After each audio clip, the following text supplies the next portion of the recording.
मेरे 600 plus marks आ जाएंगे। और वही हुआ, मेरे नीट एग्जाम में फाइनली 640 मार्क्स आए।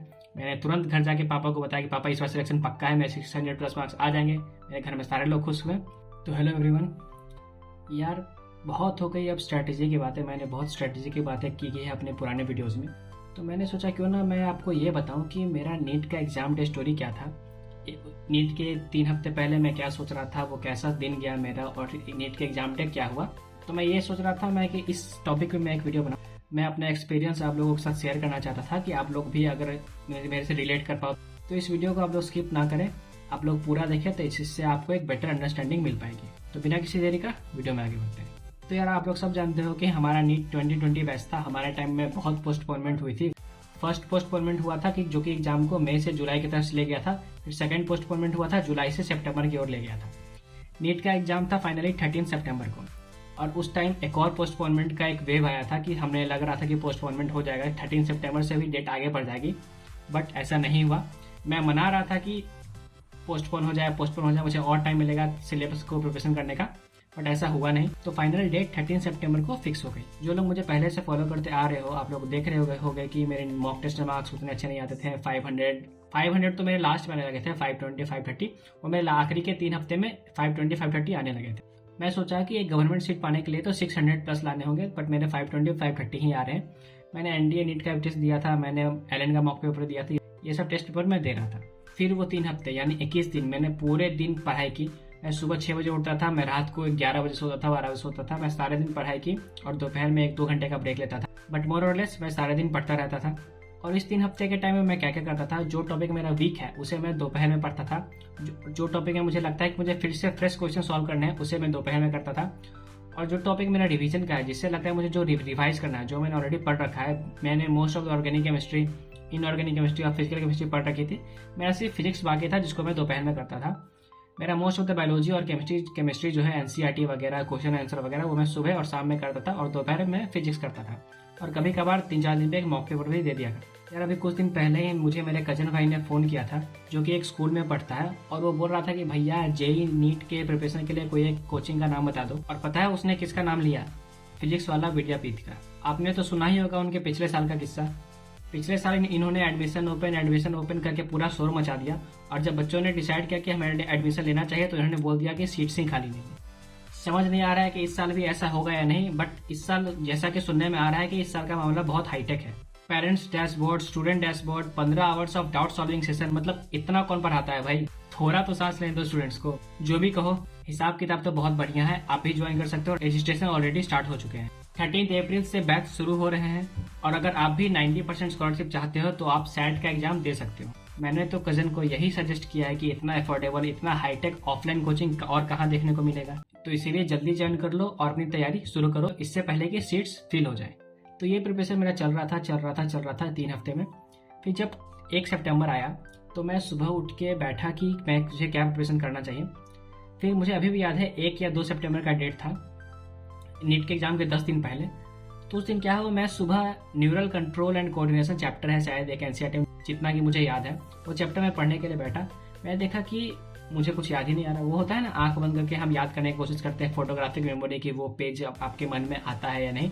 तो वैसा मैं कोशिश कर रहा था। फिर मैंने ये देखा कि उस चैप्टर मुझे याद ही नहीं आ रहा है, उस चैप्टर पेज में क्या लिखा हुआ है मुझे याद ही नहीं आ रहा। तो मैं इस पर बहुत पैनिक कर गया। मैं सोचा कि मुझसे अब निकलेगा या नहीं निकलेगा। मेरे लास्ट अटेम्प्ट में मेरे 485 मार्क्स आए थे। तो उस टाइम मुझे बिहार का वेटनरी कॉलेज मिल रहा था।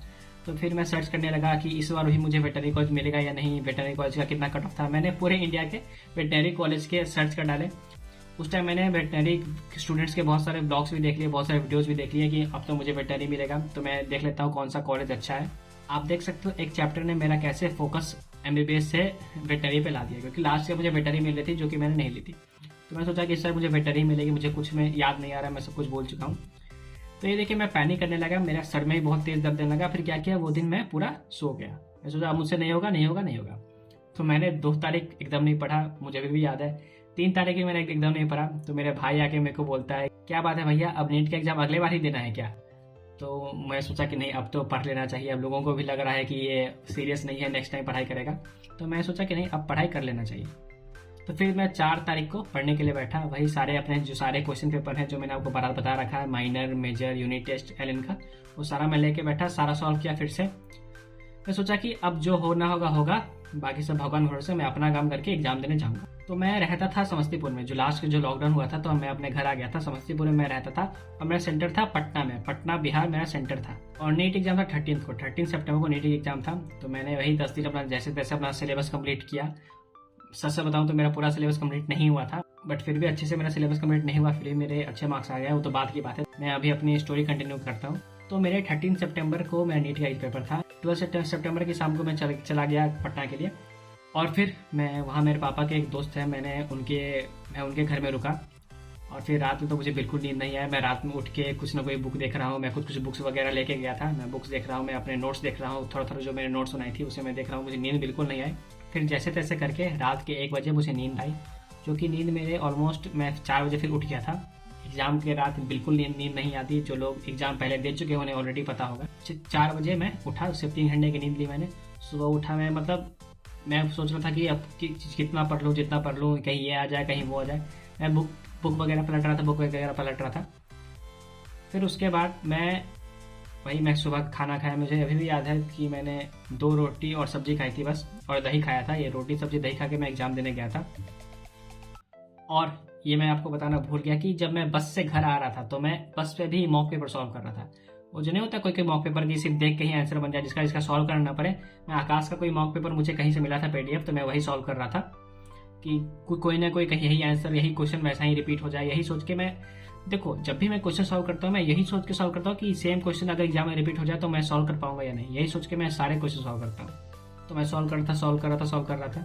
फिर बात हुई सेंटर पे जाने की, कि अब सेंटर पे जाना है। शायद हमारा एग्जाम 2 से 5 था। तो मैं 11 बजे सुबह सेंटर के लिए निकल गया। और उस टाइम मैंने टेलीग्राम पे बहुत सारे ग्रुप ज्वाइन कर रखे थे, NEET short notes, test chapter, कोई फिजिक्स के चैप्टर के शॉर्ट नोट्स, फॉर्मूलाज वगैरह, इंपॉर्टेंट पॉइंट्स वगैरह के मैंने बहुत टेलीग्राम चैनल ज्वाइन कर रखे थे। मैं जैसे मैं सेंटर पे जा रहा था, मेरा दोस्त सूरज मुझे छोड़ने गया था सेंटर पे।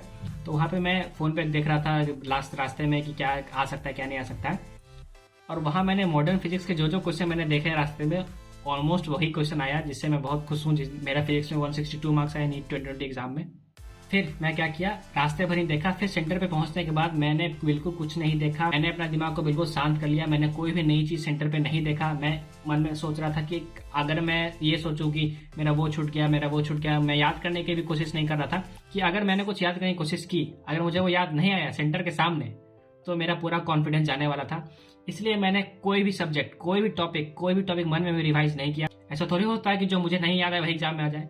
इसलिए बिल्कुल ब्लैंक कर लो। मैं मन में एक गाना सोच रहा था सेंटर के सामने कि दिमाग को थोड़ा फ्रेश रखूं। वहाँ पे सेंटर के सामने जितने सारे बस एस्पिरेंट्स थे वो सारे कुछ ना कुछ पढ़ रहे थे, बट मैं कुछ नहीं पढ़ रहा था।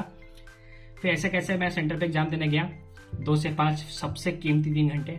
वो 3 घंटे मेरा बहुत अच्छा गया। मेरे 2.5 घंटे पेपर कंप्लीट हो गए।